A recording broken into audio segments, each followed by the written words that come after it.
लस्सो फ्याबलजी त्यसैले नमस्ते। यहाँहरू सबैजनालाई स्वागत छ भिडियोमा। भने आज म फेरि पनि दैनिकी दिनको साइतको फलहरू लिएर भिडियो मार्फत उपस्थित भइसकेको छु। भने भोलि अप्रिल 29 तारिक बुधबारको दिनको साइतको फलहरू कस्तो छ बुझ्नुको लागि भिडियोलाई अन्तिमसम्म हेर्नुहोला।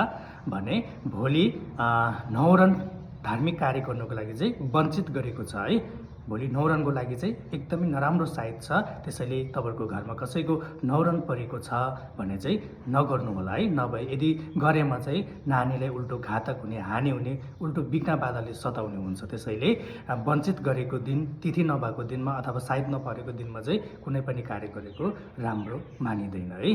भने भोलि खाली दिन रहेको छ है, कुनै पनि साइत छैन। यदि भोलि तपाईले कुनै पनि धार्मिक कार्य, शुभ कार्यहरू गर्नुहुन्छ भने कुनै लाभ हुँदैन है। किनभने भोलि कुनै साइटहरू छैन, पुरा खाली दिन रहेको छ है। त्यसैले कुनै पनि शुभ कार्य, धार्मिक कार्यहरू गर्नुभन्दा अगाडि साइटहरू हेरेर गरे भने अति उत्तम शुभ हुन्छ है भन्दै भिडियोबाट बिदा हुन चाहन्छु।